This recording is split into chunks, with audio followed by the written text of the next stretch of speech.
have been completed and are actually operational, and the 2 diversion tunnels of 12-meter diameter and approximately 740-meter long each are also completed and working. This being a rock-fill dam structure, a period of 6 to 9 months was required from the last placement of the final layer on 18th June 2024 to allow the dam embankment to settle and stabilize before the concrete face slab works are carried out as recommended by the World Dam Safety Panel of Experts, which was achieved at the end of January 2025. The remaining works are on the concrete face slab placement, that is the plaster, the spillway bridge, and the hydromechanical equipment installation. Honorable Speaker, the construction period was expected to end on 7th of December 2024, and the anticipated completion date of the dam could not be realized because of the following reasons.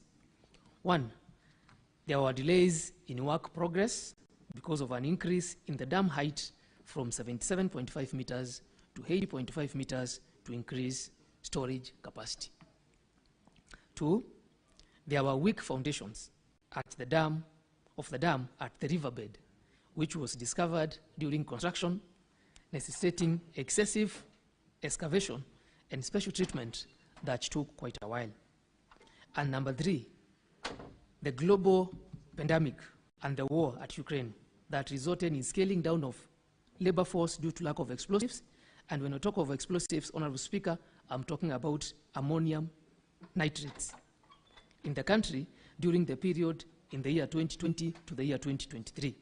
The country imports these explosives, some iron and steel products from Ukraine.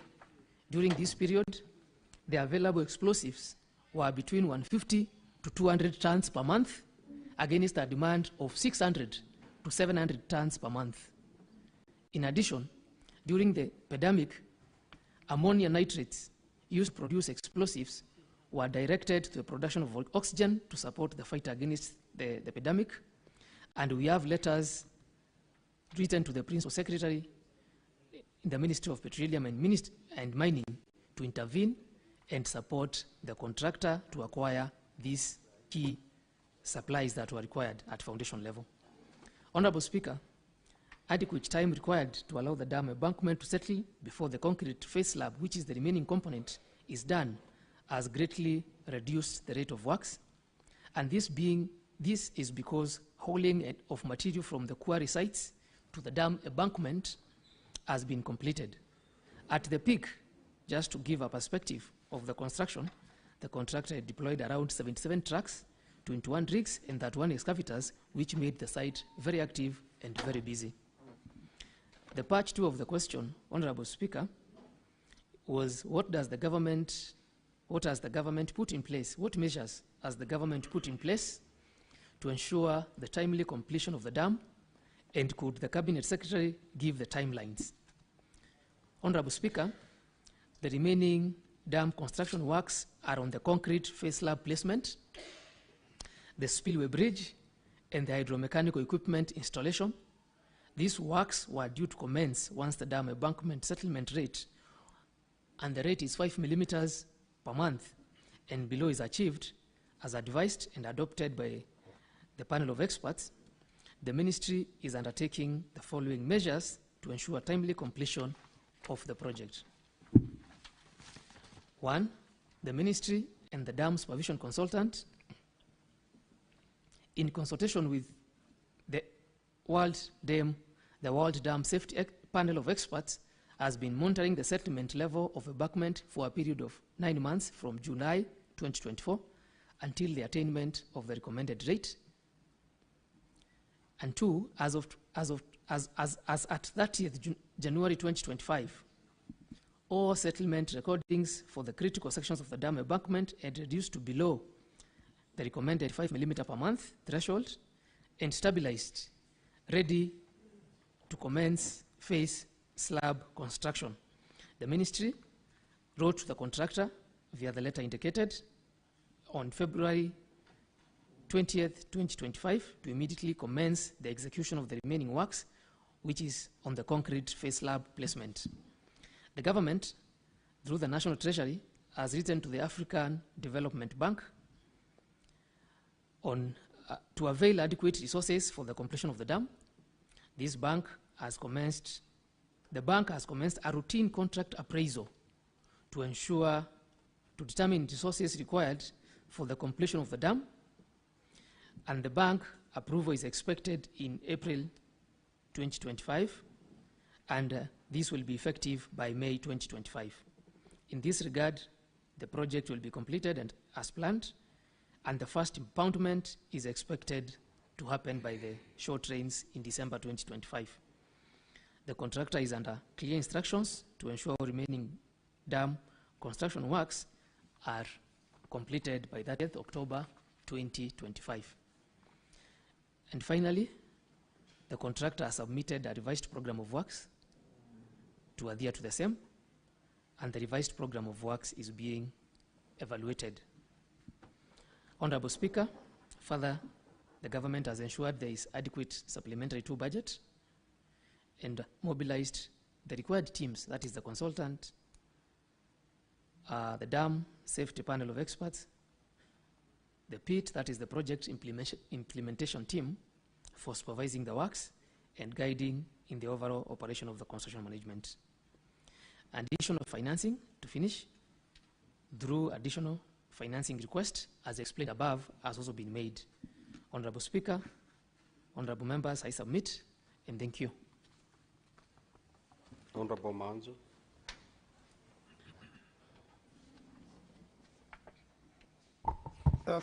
Thank you, Mr. Speaker, and I want to say that this morning I've received a document which has a very detailed presentation. Although to me it looks very scientific in nature, I believe it goes on to explain the scientific mechanisms of part of what I had asked. Mr. Speaker, however, I want to ask two supplementary questions, with your permission.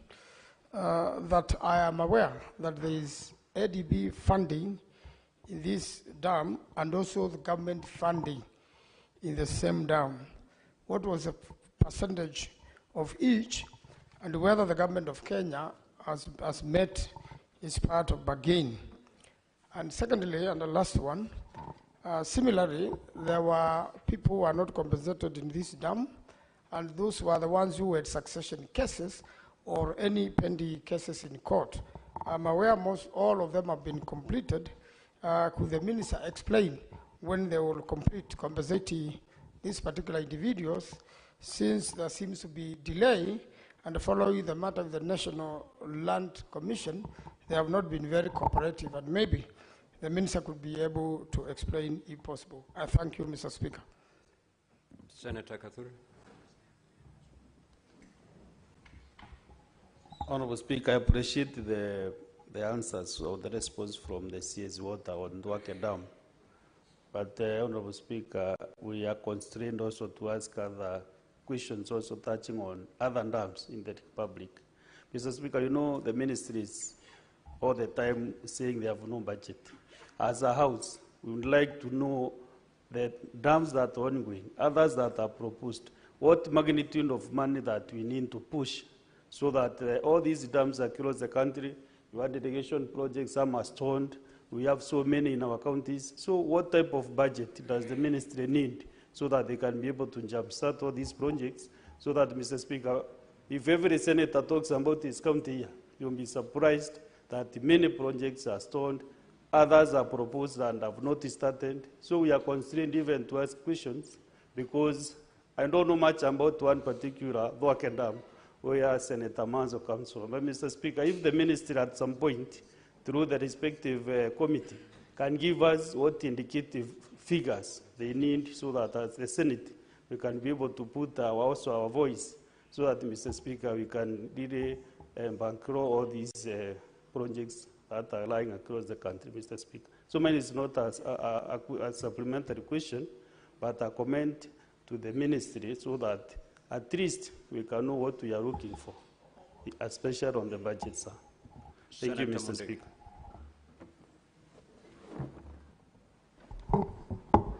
Thank you, Bwana Speaker. Swali langu kwa waziri leo anajibu maswali vizuri. Ni mambo ya damu kama vile Mheshimiwa Kadhuri amesema.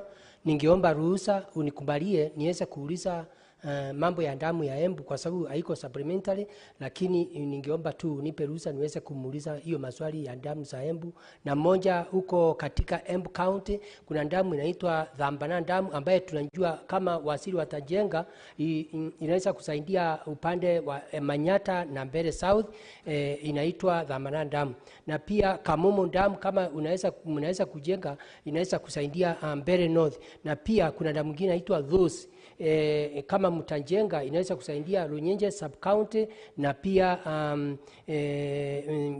Tharaka Nithi county. Kwa hiyo Bwana Waziri, hiyo ni maswali yangu. Na pia kuna manji ambaye ilikuwa inatengenezwa kutoka Mbeti South na Senator Mundegi.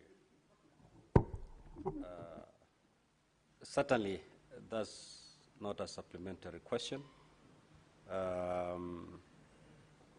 You may interact with CS after he's done his formal interaction with the House. Given you latitude so that I see how I can attach it to the primary question, but I'm unable to do that. So after the CS is done with the formal session, you can have a word with him. Alternatively, you can seek a statement or pose a question for him to come to the House. Senator Wambua.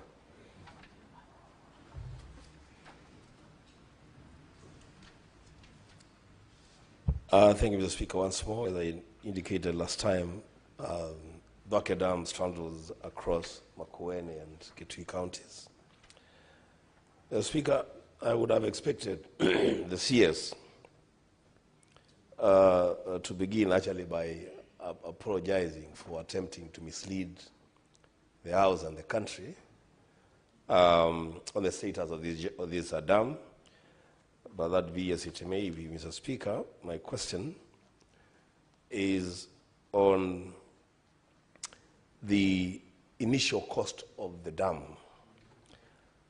He says that the height was adjusted from 77.8 to 80.5.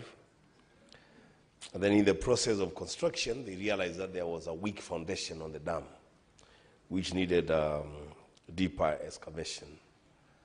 As this resulted in variations on the cost of the project, and if yes, what is the variation and what is the government doing about that? I thank you, Mr. Speaker. Honorable CS, you may now proceed to respond.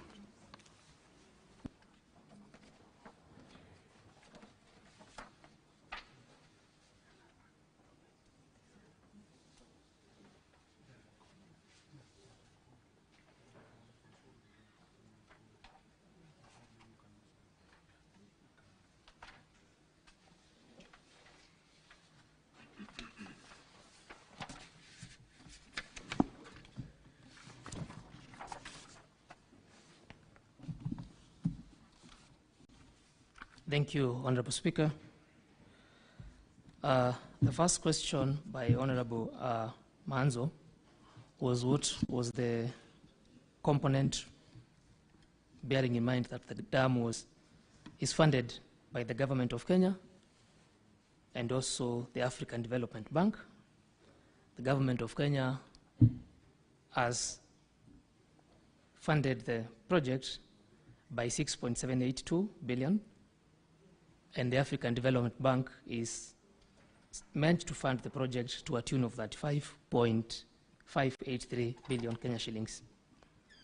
The issue of compensation again for the remaining PAPs, Honorable Speaker, to the Honorable Dan Manzo, is that there are two families yet to be compensated, and this was because of a land succession dispute in the family.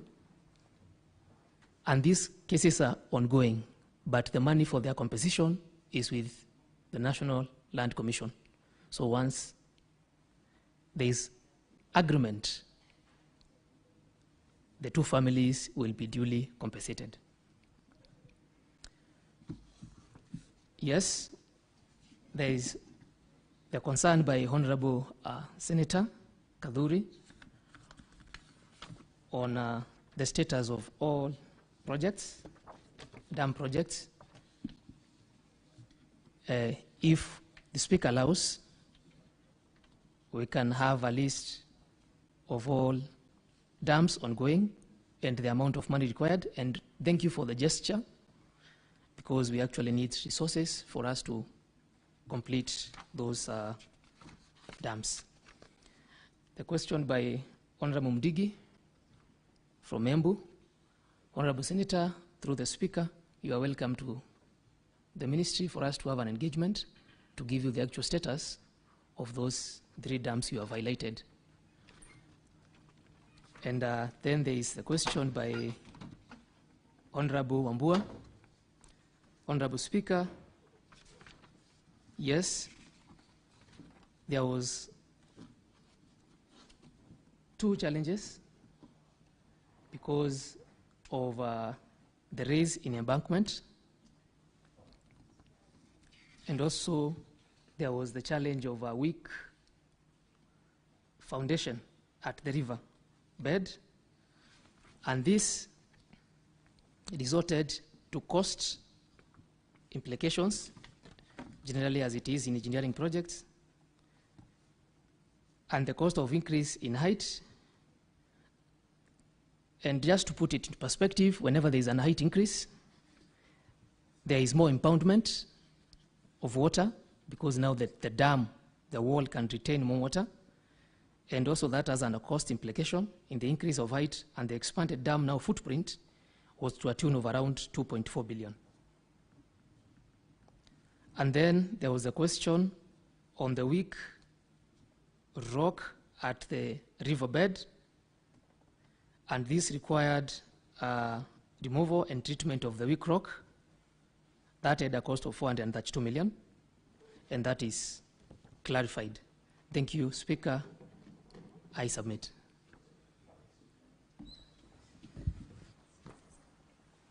Yes, Senator Enoch.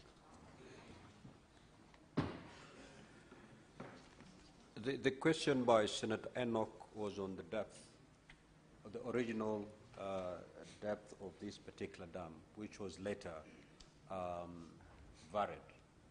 Did that come with additional costs, and therefore was there a variation of the contract to accommodate that? That was the question.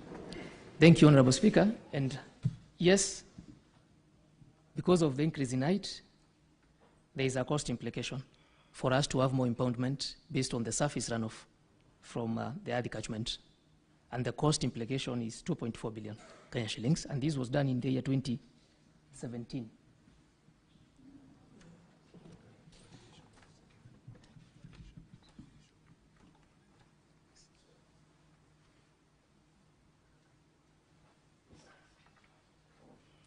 So, Mr. Speaker, arising from that response, then my concern, and I believe this will be the concern of the public, is on those 2 components, Mr. Speaker, on the issue of the height and the weak foundation.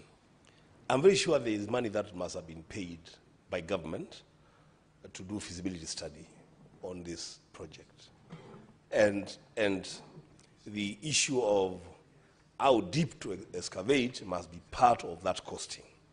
So who is bearing the cost of that deeper excavation? Is it the government component, or is it that now we are going to ask the ADB to give us a bigger loan to do this project? The Speaker, the variation on this dam, in my own estimation, the Speaker, is talking about 2.4 billion just for the height, and another 432 million for the deeper excavation. Who is bearing that cost? Honorable CS and Senator Wambua, I will allow you to get away with this. You are only allowed to ask 1 supplementary question. But due to public interest principles, I'll allow the Honorable CS to proceed to respond. Proceed. Thank you, Honorable Speaker. And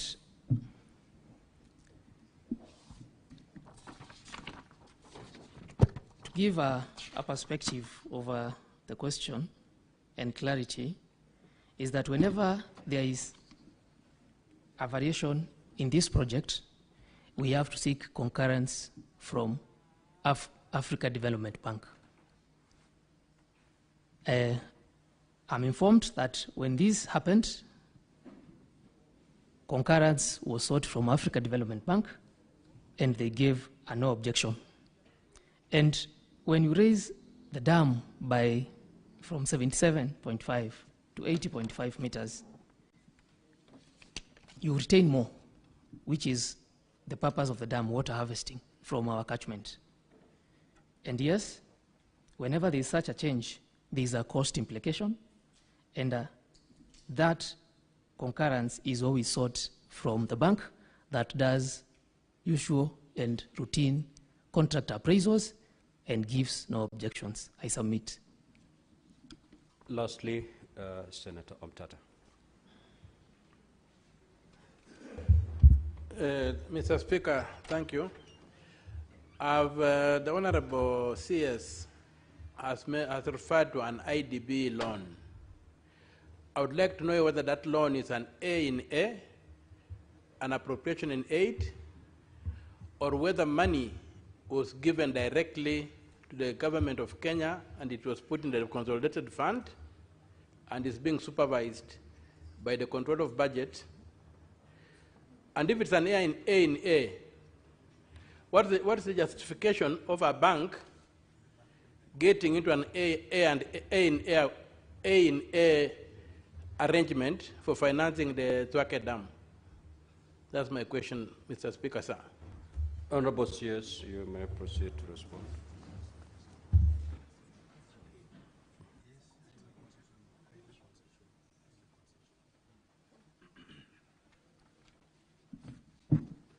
Thank you, Honorable Speaker, and thank you,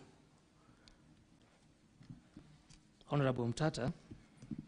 Yes, the loan from Africa Development Bank is a concessional loan in form of A&A, whereby the money certificates are paid by the bank, not by the ministry, upon approval.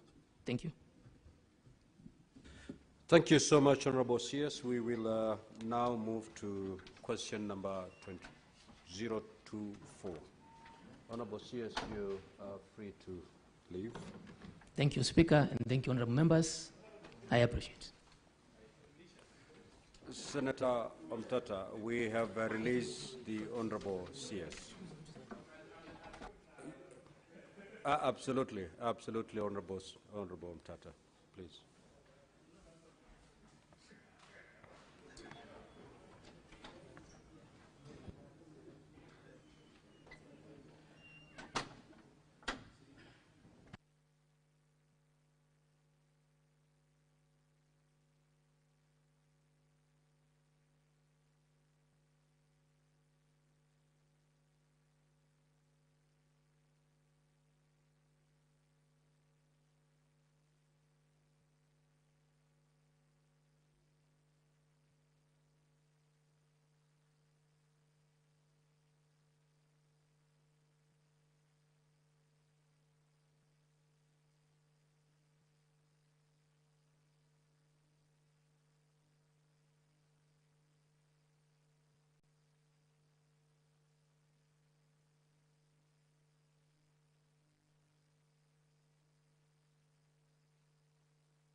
Honorable CS, welcome to the Senate. You're here for purposes of responding to question number 024 by the Senator for Kisumu County, the Honorable Professor Tom Ojenda. I'm informed that Senator for Nairobi, you're holding brief for the Senator for Kisumu County. You may therefore proceed to ask the question on his behalf. Thank you, Honorable Speaker. The Senator for Kisumu assures me that he's no more than 5 minutes away, but we can't keep the House waiting. So I'll proceed to ask the questions in his stead. This is question number 24 by the Senator for Kisumu County, Senator Tom Ojenda SC. Number 1, could the Cabinet Secretary clarify whether the Kenya Defence Forces monitors the security situation within the country and indicate the state of preparedness of the KDF to address potential instability or civilian unrest? Number 2, what are the modalities for the involvement of KDF in internal security matters, and how does KDF balance the internal security needs of a state and the sanctity of civilian lives when dealing with internal instability and unrest? Lastly, Honorable Speaker, what measures has the ministry put in place to ensure that future involvement of KDF in addressing instability or civilian unrest is timely to avert civilian deaths that may arise from the shortcomings of the National Police Service, as was witnessed during the June, July, and August 2024 demonstrations? I thank you, Honorable Speaker. Honorable CS, you may proceed to respond.